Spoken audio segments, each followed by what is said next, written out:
जीवन आसान नहीं है, पर जीवन ही आसान है, इसे समझ कर देखो। तुमने जन्म लेने के लिए बहुत मेहनत नहीं की है, जो जीने के लिए इतनी मेहनत कर रहे हो और मृत्यु से डर रहे हो।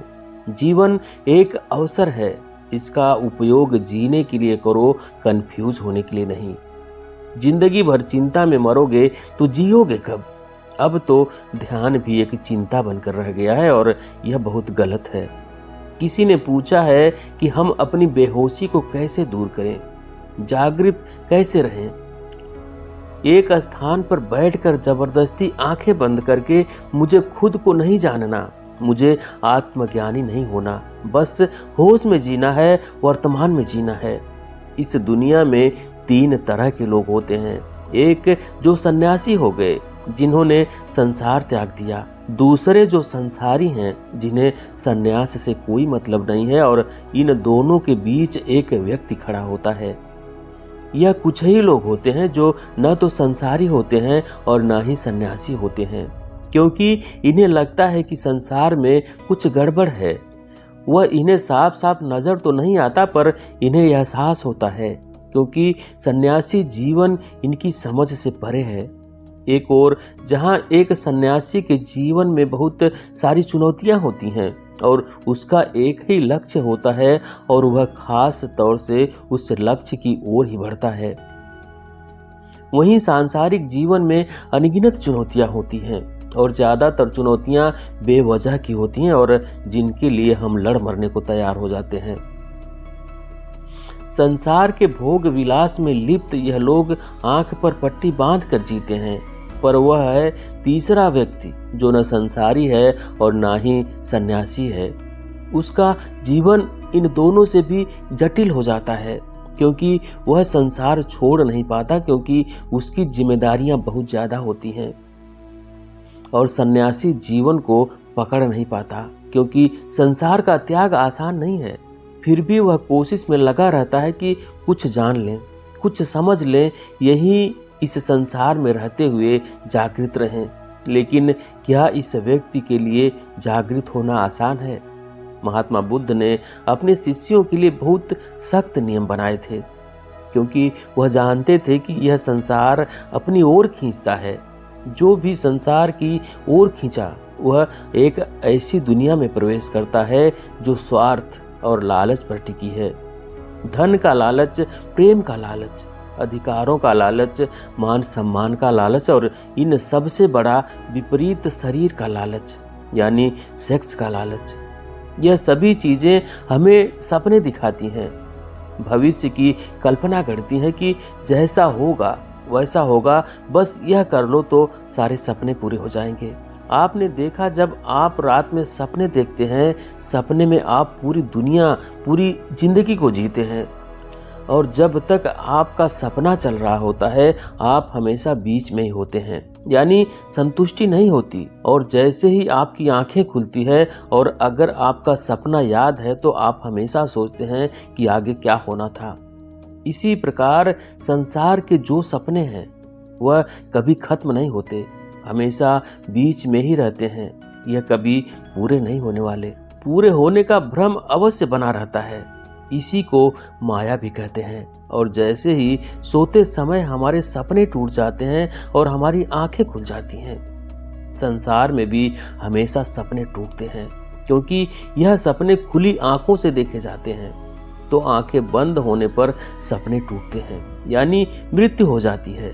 बंद आंखों के सपने आंखें खुलने पर टूटते हैं, और खुली आंखों के सपने आंखें बंद होने पर टूटते हैं।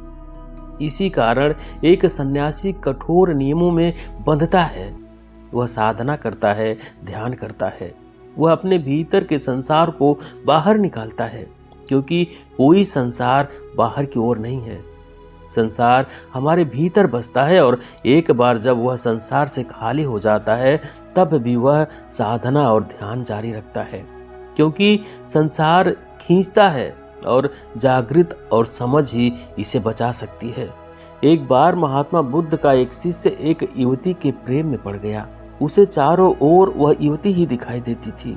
महात्मा बुद्ध अपने शिष्य के बारे में जानते थे, लेकिन वह चाहते थे कि वे खुद की समझ से इस संसार के लालच से बाहर आ सके। और धीरे धीरे वह शिष्य बेकार होता चला गया। उसे ना भूख लगती थी, ना वह ठीक समय पर सोता था, ना ही ध्यान और साधना में उसका मन लगता था। वह आलसी हो गया था। वह किसी भी बहाने से बस उस युवती से मिलने निकल जाया करता था। जब महात्मा बुद्ध ने देखा उनका शिष्य खुद की समझ से संभल नहीं रहा है, तब उन्होंने उस शिष्य को चेताया और कहा, कितनी बार गलती करोगे? हर बार एक ही गलती को दोहराना उचित नहीं है। तुम हर बार गिरे हो, हर बार पछताए हो, फिर भी उसी गड्ढे में गिरने की तैयारी कर रहे हो। समझ जाओ, जाग जाओ। पर उस शिष्य को संसार ने पकड़ लिया था। एक रात विहार छोड़कर वह चला गया और उस युवती के साथ विवाह कर लिया। कुछ वर्षों बाद वह शिष्य चोरी करते हुए पकड़ा गया और राजा ने उसे मृत्यु दंड दिया। जब शिष्य को सिपाही पकड़कर ले जा रहे थे, तब वहां से महात्मा बुद्ध गुजरे। बुद्ध को देखते ही उसे याद आ गया कि वह महात्मा बुद्ध का शिष्य था। उसकी राह कुछ और थी, उसकी खोज कुछ और थी। वह इस मार्ग पर भटक कर आ गया है। वह क्या हो गया? वह एक चोर बनकर रह गया है। महात्मा बुद्ध ने अपने शिष्य को पहचाना और उसके पास आकर कहा, समय अभी भी नहीं निकला। हर बार पछताए हो, पछताते ही रहे हो। कितनी बार पछताओगे? अपनी स्मृति को प्रगाढ़ कर ध्यान कर। जो ध्यान तुमने अर्जित किया था उसे ध्यान कर। अब जब सब छूटने ही वाला है तो किसका इंतजार कर रहा है? स्मृति को जागृत कर, देख तू कौन है। महात्मा बुद्ध की बात उस शिष्य की समझ में आ गई। उसकी समझ का एक दायरा खुल गया और उसने अपने ध्यान को याद किया और वह तुरंत ही ध्यान में उतर गया। उसका रूप परिवर्तित हुआ था। जो चोर दिखता था अब तेजस्वी सन्यासी दिखाई दे रहा था। राजा को जब यह बात पता चली, तब राजा ने खुद उस चोर को देखा और कहा, यह चोर नहीं हो सकता। राजा ने उस शिष्य से पूछा, क्या वाकई तुमने चोरी की थी? अगर तुम कह दोगे कि तुमने चोरी नहीं की थी तो मैं तुम्हें छोड़ दूंगा। शिष्य ने कहा, हे राजन, जान बचाने का लालच भी तो लालच है और मुझे यह लालच नहीं चाहिए। मैंने इस संसार में रहकर चोरी की, यह सत्य है। इस संसार में हर कोई चोर है। हर किसी को चोर बनना ही पड़ता है। कोई धन की चोरी करता है, कोई प्रेम की चोरी करता है, कोई सम्मान की चोरी करता है, कोई विचारों की चोरी करता है। बिना चोरी के इस संसार में कोई काम नहीं। यहाँ सब लुटेरे हैं, लेकिन जो लूटने को तैयार हैं वह सन्यासी हैं। राजा उस शिष्य की बात से प्रभावित हो गया और उसने उस शिष्य का अपराध क्षमा करके उसे मुक्त कर दिया। एक सन्यासी को संसार खींच सकता है, उसे पथ भ्रष्ट भी कर सकता है। तो जरा सोचिए, एक ऐसा व्यक्ति जो जागृत होना चाहता है लेकिन संसार से छूटना नहीं, वह संसार में रहकर ही जागृत चाहता है, तो उसके लिए उसका मार्ग कितना कठिन होगा। लेकिन कोई भी चीज या कोई भी मार्ग तब तक ही कठिन है जब तक कि आप उसे कठिन मानते हैं। वास्तव में सारा खेल संकल्प का है। संकल्प शक्ति जहां जागृत हो जाती है। अब जागृत हो जाने से मतलब यह मत लगा लेना इसे जागृत करना कोई कठिन काम है। बस संकल्प लेना है और उसे पूरा करना है। इसमें समस्या आती है। संकल्प टूटने का पूरा पूरा खतरा रहता है और टूट भी जाता है तो क्या डर। फिर से कोशिश करो, मगर अधूरी कोशिश मत करना। अधूरी कोशिश खुद को धोखा देने जैसी होती है। किसी ने पूछा है कि बिना ध्यान में बैठकर, बिना जबरदस्ती आंखें बंद कर मैं जागृत कैसे हो सकता हूँ। वास्तव में इस संसार में इतना सोच पाना भी मुझे जागृत होना है। जागृत की ओर पहला कदम बढ़ाने जैसा है। और यह वही सोच सकता है जिसकी आंखों में कुछ रोशनी आ गई हो, जो कुछ देख पाने में सक्षम हो, जो संसार की माया का थोड़ा बहुत ही सही अनुभव कर पा रहा हो। परंतु कुछ लोग ध्यान की ओर या जागृत की ओर इसलिए भी खींचते हैं क्योंकि वह इसे संसार का हिस्सा बना लेते हैं कि हम ध्यान करेंगे तो हमें कुछ बड़ा मिलेगा, कुछ खास होगा, कुछ चमत्कार होगा, इस दुनिया में हमारा कुछ नाम होगा। और यह सब भी संसार की एक माया है कि आप ध्यान भी करते हैं, जागृत भी होना चाहते हैं। जिंदगी भर अपने आप को बड़ा ज्ञानी और ध्यानी साबित करने में ही लगे रहते हैं। कोई आपको छोटा कह दे तो तुरंत आपके अहंकार को चोट पहुंचाती है। महात्मा बुद्ध के 2 तरह के शिष्य थे। पहले उनके भिक्षु जो बिहार में रहते थे और संसार से बिल्कुल अलग अपनी साधना में ही लगे रहते थे। उनके लिए नियम कठोर थे। दूसरे शिष्य जो संसारी थे, जिन्हें उपासक कहा जाता था, इनके लिए नियम अलग थे। ये शादी कर सकते थे, व्यापार कर सकते थे, संसार के सभी काम कर सकते थे, पर इन्हें भी कुछ नियम मानने होते थे।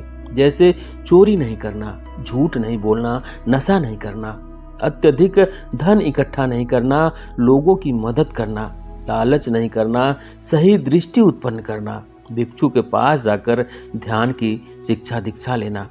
ऐसा इसलिए किया जाता था कि जो उपासक है वह जागृत रह सके, वह संसार में रहकर भी संसार से दूर रह सके।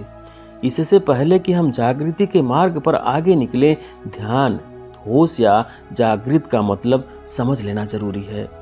हमने अपने लिए इन शब्दों के बहुत बड़े मतलब बना रखे हैं। ध्यान का नाम लेते ही पता नहीं आपको क्या हो जाता है।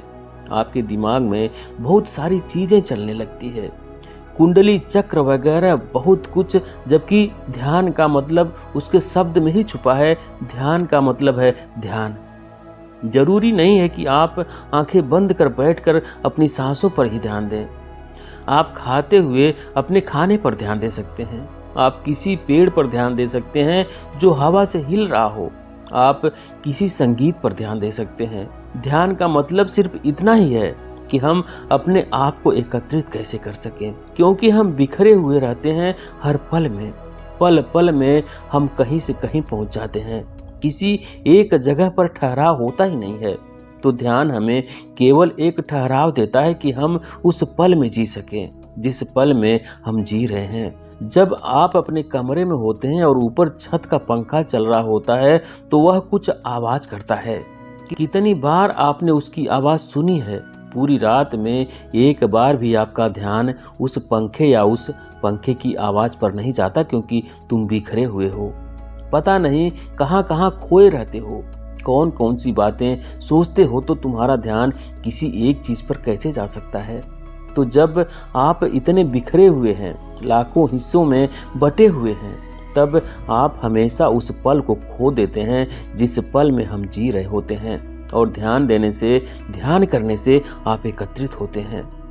पर एक होता है ध्यान की कोशिश करना, और एक होता है ध्यान करना, और एक होता है ध्यान लग जाना। और यह बारी बारी से ही होता है। पहले आप कोशिश करेंगे, फिर आप ध्यान करेंगे, फिर आपका ध्यान लगेगा। किसी भी एक चीज पर आप जिस पर भी ध्यान लगाएंगे, उस वस्तु या चीज को महसूस कर पाएंगे। पूरे प्राण से खुद पर ध्यान लगाएंगे तो खुद को भी महसूस कर सकेंगे। जरूरी नहीं है कि आपको आंखें बंद कर जबरदस्ती बैठना है, पर एक संकल्प लेना होता है जो आपके शक्ति का संचार करता है। संकल्प विद्रोह छेड़ता है संसार के खिलाफ, आपके मन के खिलाफ, और आपके जागने में मदद करता है। जब आप संकल्प लेते हैं कि मैं 5 मिनट अपनी सांसों पर ध्यान दूंगा, तब ध्यान के एकत्रित होने के कारण ही आप महसूस करते हैं कि आपके भीतर कितना शोर है, कितनी आवाजें हैं, और आप कहते हैं मेरा ध्यान नहीं लग रहा है, मैं भटक जाता हूँ। वास्तव में आपका ध्यान लगने की तैयारी कर रहा है, क्योंकि इतना शोर, इतने विचार आपके अंदर पहले से ही हैं, लेकिन ध्यान न देने की वजह से आपको दिखाई नहीं देते, सुनाई नहीं देते। लेकिन जैसे ही आप ध्यान लगाते हैं, सब सुनाई और दिखाई देने लगता है, और आप घबराते हैं कि यह क्या। ध्यान का मतलब होता है विचारों का ना होना, और यहाँ तो विचार ही विचार हैं। नहीं, ऐसा नहीं है। ध्यान का मतलब होता है देखना, जो जैसा है वैसा ही देखना। विचार है तो विचारों को भी देखना। किसी ने पूछा था कि मेरे मन में गंदे ख्याल आते हैं, और गंदे ख्यालों से बचने के लिए मैं ध्यान करता हूँ, तो ध्यान में और ज़्यादा गंदे विचार आते हैं, मैं क्या करूँ। हमारा मन घर की तरह होता है। जिस प्रकार हम घर में सामान सजाते हैं, उसी प्रकार हम मन के अंदर भी विचारों को सजाते हैं। जब हम बहुत व्यस्त रहते हैं तो घर की सफाई नहीं करते हैं, अपना काम करते हैं और चले जाते हैं। लेकिन एक दिन आपका ध्यान आपके घर की साफ सफाई पर जाता है, तब आप ध्यान से अपने घर की साफ सफाई करते हैं। तब आपको उस दिन अपने घर में वह गंदगी भी दिखाई दे जाती है जिसका आपको पता ही नहीं था। इसी प्रकार जब आप अपने मन की सफाई करने के लिए ध्यान करते हैं तो जो गंदगी आपने जाने अनजाने में मन में बसा रखी है वह तो दिखाई देगी ही, और दिखाई देगी तभी तो आप उसकी सफाई कर सकेंगे। तो इन विचारों से भागना नहीं है, इन्हें देखना है। देखोगे तभी तो विचार शून्य हो सकोगे। अब यह शून्य शब्द भी बड़ा कॉम्प्लिकेटेड है। जहाँ शून्य कह दो वहाँ आप पता नहीं क्या क्या सोच बैठते हैं। हमारी समस्या की जड़ हमारा सोचना ही तो है। जब हम निर्विचार होकर सोचते हैं तो सत्य को पाते हैं। जब हम अपने पूर्व विचारों से भरे हुए सोचते हैं तो विचारों की एक ऐसी अनंत श्रृंखला बनती है कि हम उसमें खो जाते हैं। इसलिए ज़्यादा दिमाग पर जोर ना डालते हुए ध्यान करो। ध्यान तो करना ही पड़ेगा, ध्यान तो लगाना ही पड़ेगा। आंखें बंद करके नहीं कर सकते तो आंखें खोल कर करो। अपने भीतर ध्यान नहीं लगा सकते तो बाहर ही ध्यान लगा लो।